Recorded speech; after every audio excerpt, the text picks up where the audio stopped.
እንግዲህ ቲና ውርደቷን ተከናንባለች ማለት ነው። በቲና ላይ ያየነው ነገር በጣም አስተምሮናል። እሱም ምንድነው? የክፉ ስራ መጨረሻው ውርደትና ኪሳራ ላይ መውደቋ ቲና እኛንም በህይወታችን አስተምሮናል ማለት ነው። ዳኒ ግን እንዴት ቆይ ገና ለገና የሰው ብር ያልሰራበትን ያልደከመበትን ገንዘብ ተመኝቶ እንደዚህ ይሆናል?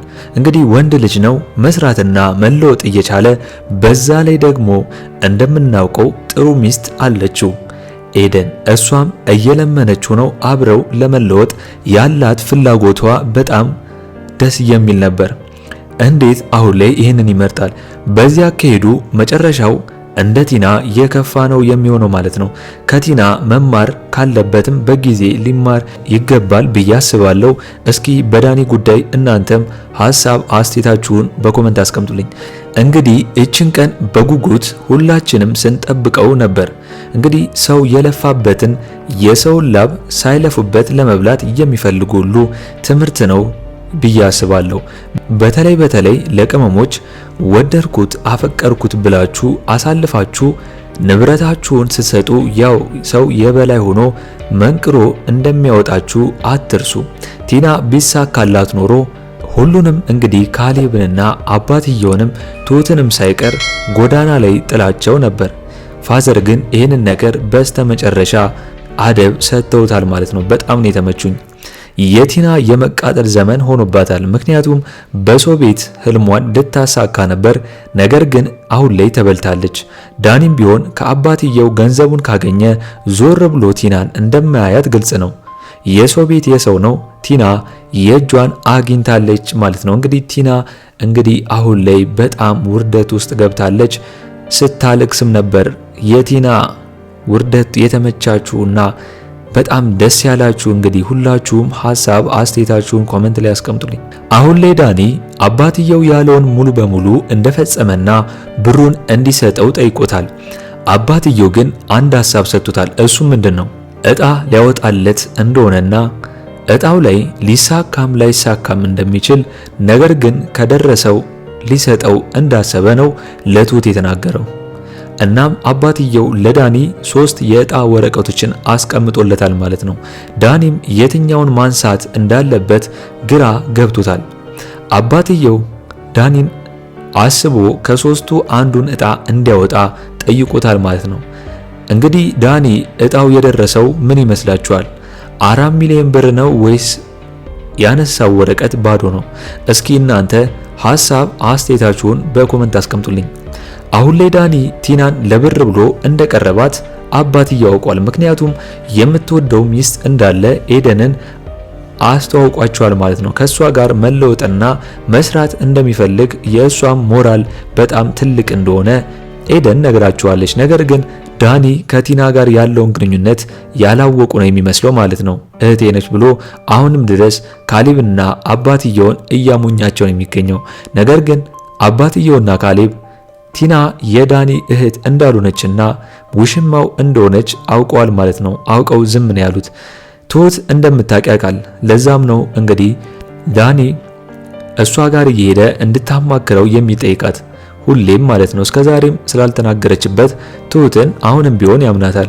ትሁት ክፍል 32 ቶሎ እንዲለቀቅ ሁላችሁም ኮሜንት ላይ ክፍል 32 ቶሎ ይለቀቅልን በማለት ይህንን ቪዲዮ ላይክ በማድረግ ጀምሩ። ቲና ፎርጅሩን የቤት ካርዛ ይዛ በራሳቸው ቤት አባባና ካሌብን ውጡ ብትልም ነገር ግን ፋዘር ጭራሹኑ ራሷ ቲና ልብሷን ሰብስባ እንድትወጣ አዟታል ማለት ነው። ይበላት ዳኒ የፈረደባት ቲናን ማጽናናቱን ይዟታል።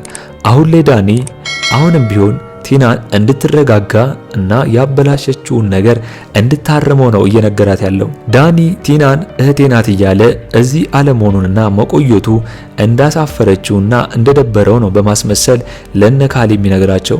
አሁን ላይ ዳኒ ቲናን ተይ ብሏት እንደነበርና እንደጠረጠረ ነው የሚነግራት ለቲና እንጂ እውነቱን እንደሚያውቅ አልነገራትም። ነገር ግን ቲና ዳኒን ሁሉም ነገር አውቆ ዝም ብሎኛል በማለት ነው አሁን ላይ እያሰበች ያለችው ማለት ነው። አሁን ላይ ዳኒ ተስፋው አባትየው የሚሰጠው በላይ ነው። ነገር ግን እንደማይሰጠውና ሌላ አማራጭ ምን ማድረግ እንዳለበት ትሁትን እያማከራት የሚገኘው። ትሁት ግን የራሷን ይጠቅመዋል ብላ የምታስበውን ነገር ዳኒን ካሁኑ እየመከረችው ነው እንደ ቲና እንዳይሆን። ሌላው ፋዘር ካሌብን አሁን ላይ ተገላገልክ ብሎታል። ነገር ግን ካሌብ እንዳልወጣች ነው አሁን የሚነግረው። አባትየው ለመጨረሻ ጊዜ አስወጣልኝ ካሌብን ብሎታል። ምክንያቱም ቤቱ የካሌብ ሳይሆን የፋዘር እንደሆነ ማስወጣት ስለሚችል ማለት ነው። ነገር ግን አሁን ላይ ቲና ቤት እስከምታገኝ ድረስ እዛ ቤት መቀመጥ እንዳለባት አባትየውና ካሌብን እየለመነቻቸው ነው ማለት ነው። ነገር ግን አሁንም ቲና ጥጋቧ አልበረደላትም። ይባስ ብሎ የካሌብን አባት ለመግደል ነው እያሴረች ያለችው ማለት ነው። እሱን እስካልገደለች ድረስ እንግዲህ ውርደት ውስጥ እንዳለችና እንደማታርፍም እያሰበች ነው የምትገኘው ማለት ነው። ምክንያቱም አሁን ቲና ምንም ነገር የምትጨነቅለትና የምታስበው ነገር ስለሌላት አባትየውን ለመግደል አስባለች። ነገር ግን ዳኒ ይህንን ሐሳቧን እንድትረሳና እንዳታስበው ነግሯታል። ቲና ግን ዳኒ ሽንገላዋን ጀምራለች። ዳኒን ለአንተ ስል ነው እዚህ የገባሁት እያለችው ነው የምትገኘው። ዳኒ ግን እስካሁን የምትነግረው ነገር ውሸት እንደሆነና ያኔ ካርታውን ያገኘች ሰዓት ሳምንቱን ሙሉ ረስታው እንደነበርና እንግዲህ ከራሷ ጓደኞቿ ጋር ፈታ ስትል እሱን ዳኒን ረስታው እንደነበር እውነቱን ነግሯታል ማለት ነው። ስለዚህ ቲና እየዋሸች ነው ብሏታል። አሁን ላይ አባትየውና ካሌብ ለቲና አንድ እድል ሰጥቷታል። እድሉ ምንድነው? እቤት እስክታገኝ ድረስ የትሁትን ቦታ በመተካት ትሁት እንድታርፍና ሰራተኛ ሆና እንድትቀጥል ነው የተስማሙት። ነገር ግን ይህንንም እድል ተሰጥቷት ቲና ይህንን ነገር ማድረግ አልቻለችም። ምግብ እንኳን ሰርታ ስለማታቅና ስለማትችል አሁንም ቢሆን ካሌብንና አባትየውን ማስራብ ላይ ትገኛለች። አሁንም ቢሆን እየሰራች አይደለችም ማለት ነው። ትሁትን እንግዲህ ገረድና ሌላም ብዙ ነገር እየሰደበቻት ነው እስከዛሬ ድረስ ያለችው። አሁን ግን ትሁት አርፋለች። እንግዲህ የቲና ሙያ ይታወቃል ማለት ነው። እስከዛሬ ድረስ ትሁትን እየሰደበቻት ነበር። የትሁትን ምግብ ስትበላና ስታጣጥም የነበረችው ማለት ነው። አሁን ዳኒና ቲና በራብ አድቀዋል። ምክንያቱም ቲና አልሰራም እያለች ስለሆነ ትሁት እያየችኝ እኔ ኩሽና ከምገባ ውርደት ነው በማለት እንግዲህ ከውርደት ጋር እያገናኘችው በራብ ልትሞት ነው ማለት ነው። ነገር ግን ዳኒ ቆቅ ስለሆነ ትሁት የምትሰራውን ምግብ የተረፈውንም ቢሆን ትርፍራፊም ቢሆን ጠርጎ በልቶታል ማለት ነው። ምክንያቱም አሁን ዳኒ እዚህ ቤት ያለው አባትየው የሚለውን ነገር መፈጸምና ብሩን ወዲያው ለመቀበል ነው እስከዛሬም ድረስ እዚህ የነበረው ማለት ነው። አሁን ቲና ምግብ መስራት ስላልቻለች ውጪ ለመብላት አስባ ነበር። ነገር ግን አሁንም ቢሆን ከዳኒ ብር ለመውሰድ ነበር ማለት ነው። እንግዲህ ቲና ብር የፈለገችውን ያክል ስታገኝ ለዳኒ እንደምትሰጠው ይታወቃል። ነገር ግን ዳኒ ያን ብር እንደሌለና ጭራሹኑ እሷ ልትጋብዘው እንደሆነ ነበር ያሰበው። ነገር ግን ሁለቱም አሁን ላይ ብር ስለሌላቸው ዳኒ ቲናን ብር እንድትሰራ ወይም ደግሞ እቤት ሄዳ ምግብ እንድትሰራ አዟታል ማለት ነው። አማራጭ የላቸውም። እንግዲህ ካሌብ ከቲና ጋር እንደጨረሰና እንዳበቃ በጎን ደግሞ ዳኒን በአሽሙር የቲና ፍቅረኛ እዚሁ አጠገባችን አለ ብሎ አጨልሎታል ማለት ነው። በግልጽ ዳኒ የሚጠብቀው ብር እንዳለ እሱንም በአሽሙር ለአባትየው ደግሞ ዳኒ ነግሮታል ማለት ነው። እነ ካሌብና አባትየው ዳኒ የቲና ውሽማ እንደሆኑ አላወቁም እያለ ይባስ ብሎ ከአባትየው ብር ለመቀበልና ያለፋበትን ያልሰራበትን ብር አሁንም ከአባትየው ለመቀበል ነው የሚፈልገው ማለት ነው። ቲና ደግሞ እንግዲህ ይህንን ውርደቷን ከተቀበለች በኋላ የቤት ሰራተኝነት ሆና ልታገለግል እንግዲህ ሕግ አውጥተዋል። እሷም ይህን ሕግ ካልፈጸመች ወዲያው ቤቱን ለቃ እንድትወጣ አስረድተዋታል ማለት ነው። አሁን የዳኒ መጨረሻው ምን ይሆናል ብላችሁ ታስባላችሁ? እውነት ያንን ገንዘብ ወረቀቱ ላይ ያገኘዋል ወይስ ደግሞ ያ ገንዘብ ወረቀቱ ላይ አያገኘውም? እውነት ካገኘው ለሱ በጣም ትልቅ እድል ነው ብዬ አስባለሁ፣ አባትየው ከሰጠው ማለት ነው ያንን ብር።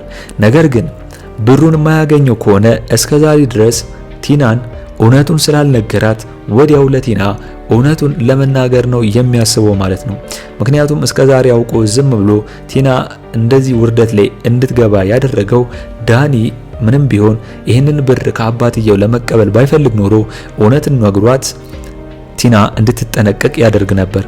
ነገር ግን እውነቱን ሳይነግራት ብሩን ለመቀበል እስከዛሬ ድረስ ስለቆየ ያንን ብር አሁን ካገኘው በሰላም እንግዲህ ከኤደን ጋር እንዲኖሩ ነው እኔ የምመኘው ብዬ አስባለሁ። ከዚህ ነገር ውስጥ ወጥቶ ካልሆነ ግን ያንን ብር ካላገኘው ግን እሱም እንደ ቲና ቤተሰቡ ላይ ካሌብና አባትየው ላይ እንደ ቲና ሊቀየርባቸው ያስባል ብዬ ነው ማስበው። እናንተም በዚህ ጉዳይ እስቲ ሐሳብ አስተያየታችሁን ኮሜንት ላይ አስቀምጡልኝና በክፍል 32 አብረን የምናየው ይሆናል ማለት ነው። የዛሬው አስተያየቴ ይህንን ይመስል ነበር። እናንተም ያላችሁን አስተያየት በፊልሙ ላይ ሐሳብ አስተያየታችሁን በኮሜንት አስቀምጡልኝ። ትሁት ክፍል 32 ቶሎ እንደተለቀቀ እኛም በኮሚኒቲ ፖስታችን ስር ወዲያው ለእናንተ የምናስቀምጥላችሁ ይሆናል ማለት ነው። ለአምባር ሚዲያ አዲስ ከሆናችሁና ሰብስክራይብ እስካሁን ያላደረጋችሁ ካላችሁ ሰብስክራይብ በማድረግና የደውል ምልክቱን በመጫን ቤተሰብ እንድትሆኑን በአክብሮት እንጋብዛለን። በቀጣይ ክፍል እስከምንገናኝ ድረስ መልካም ቆይታ ይሁንላችሁ።